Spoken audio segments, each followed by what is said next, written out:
Hey now, say now, check me out like a library book and come read all about it.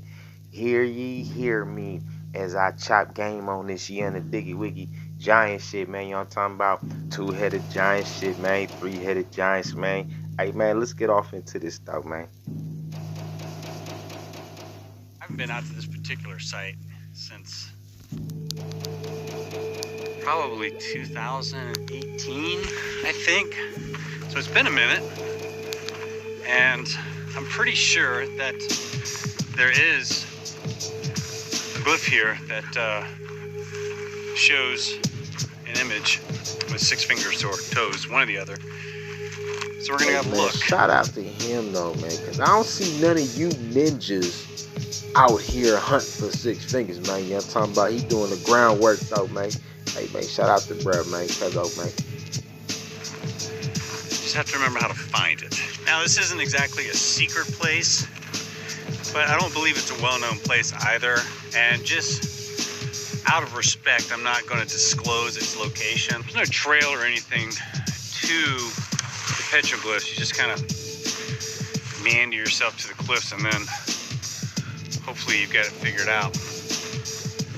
So like I said, I haven't been out here in years, so hopefully I can find this still. So I've always wondered if this polydactyl worship was something that kind of occurred here in southwestern United States, or did it originate in Mexico and work its way up here, or vice versa, did it work its way down south?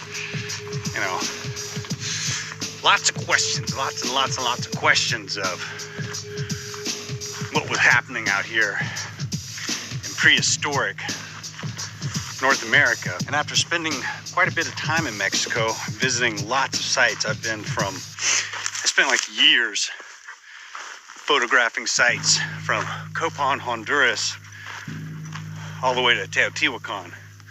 And I've always just been fascinated with the cultures of Mesoamerica and even the southwestern United States. I think it's just vast and just awesome. So, and it's a big mystery too, you know, because there's not much knowledge about it. So, it's always something that's intrigued me. It's very interesting. And if you want to see something even more interesting, just above this, look at that one. That's a figure with 2 heads. And you got a figure with the headdress here.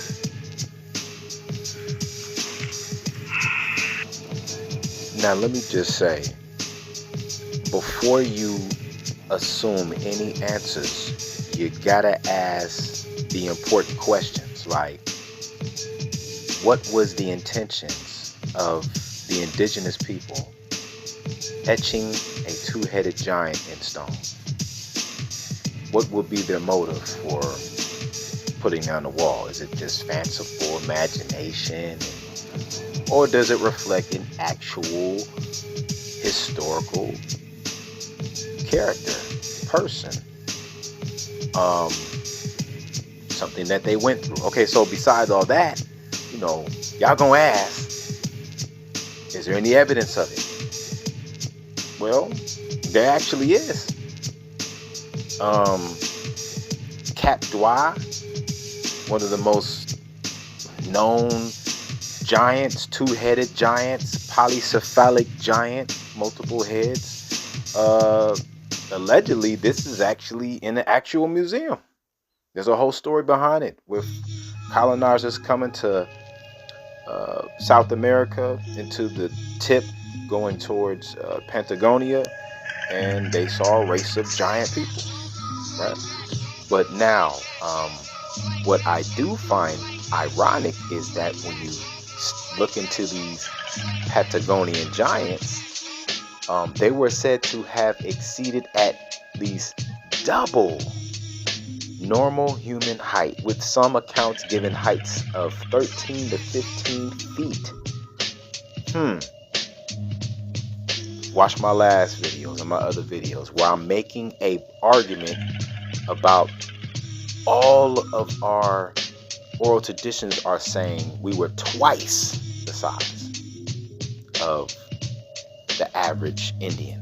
And here we are again across another area from a distant place, stating the same thing, that the giants around these time periods were twice the size of the average Indian, corroborating rock art and oral tradition. It's absolutely crazy. Oh, but if you really want to see, okay, it gets even more perplexing.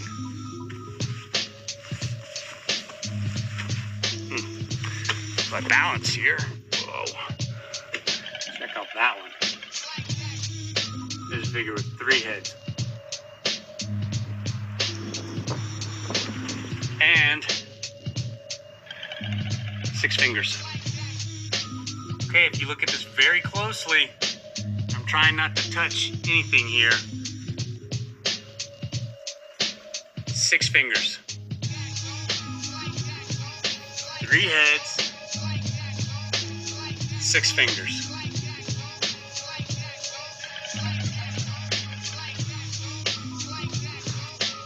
Listen, don't even ask me to try to quantify any type of body, right, to retrieve something like this. Obviously, this is something older, beyond time of the modern history that we know. But again, the terms we should be familiarizing ourselves with is bicephalic and tricephalic, or polycephaly, right? Notice the polydactyly, many digits, fingers and toes, are running in alignment with polycephaly or polycephaly, multiple heads.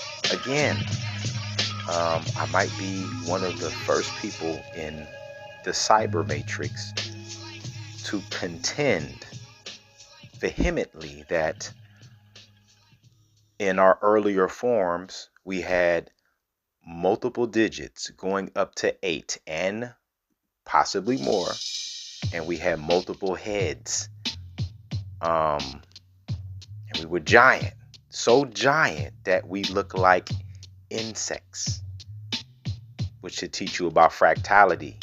To measure the roof, you measure the floor. What we think is micro and small represents giganticism. And in our earlier inception, we were more insectoid like. That's why in our cosmologies, we use insects, spider, and so on and so forth. But back to this video, because the 3-headed shit is kind of crazy, right? But we got something else that's even more crazier. And before we move on to what's more crazier, peep the pictures and the references I'm giving. I'm actually aligning up an argument, right, that I might have to re-explain in another video, as you can see, dealing with the insectoids and the giganticism being synonymous. I'm building up an argument dealing with the 3 arms that insects have, totaling in 6, and the 3 arms that the giants have, totaling in 6. I'm gonna leave that one alone for now. But back to this. So I wasn't 100% certain if the image, the glyph I had in my head from being out here half a decade ago, did indeed have 6 fingers. But I knew there's something really special about it, and not only does it have 6 digits, it's got 3 heads. So that's an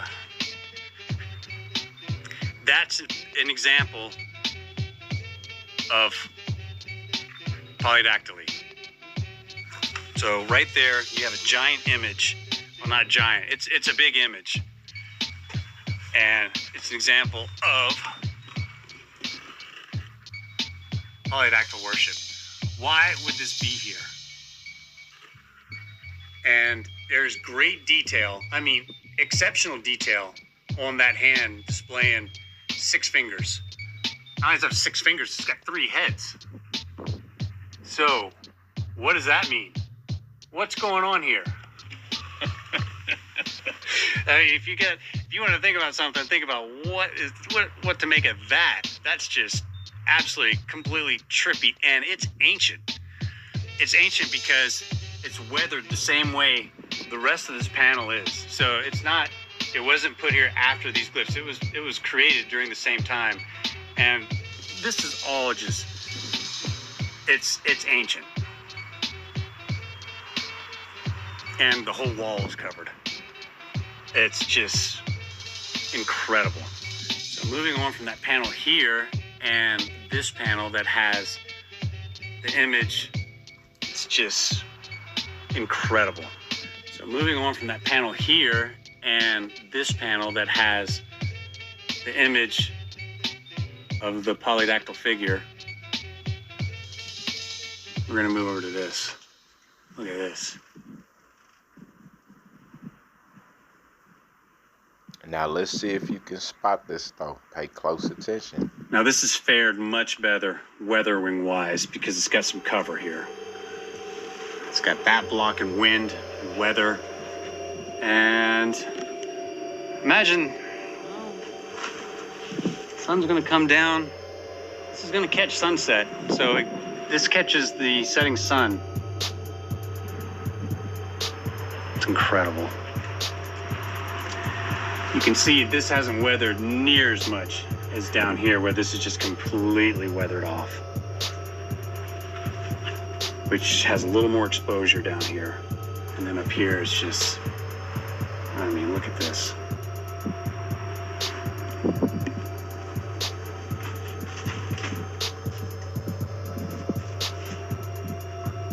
And Boom. Look at this. Sako tali choi nagi. 4 heads. A 4-headed giant. Wow. That would mean this is quadricephalic. Right? That's crazy, right? So this polycephalic representation is showing a quadricephalic headed being. Allegedly, right? We have to be careful with this, right? Look at it. It could be a head of another animal, could be a plant, it could be many things, and we don't want to commit a fallacy of pareidolia, seeing something that it's not. But we'll still put this in, the evidence box as a possible lead. But it's just interesting. Do I believe there was 4-headed giants? Yes. But yeah, so we're not going to get deep off into that, but I thought that was very interesting. It interestingly aligns up with my indigenous bloodline, right? One can say all that is just made up mythological, fairy tales, but I actually descend from a lineage that deals with multiple limbs. Biologists have acknowledged tetrapods and early reptiles have had multiple limbs, polydactyly. So this is not something just based on speculation. It's actually within the real realm of science, anthropology, and our oral traditions and genetic studies, all kind of stuff. But yeah, so I had to dent y'all helmets with this though, man. You know what I'm talking about, man. 6-toe stepping in my section, man. You know what I'm talking about, letting y'all know us Alleghenies, we still here. And our multiple limb, the multiple digit, polycephalic, everything is showing proof that we're not what you think we were in the beginning. We were giant monsters. I'll end it on that. Alleghenies up, man. D. Dioli, huh? Dongalanish gone.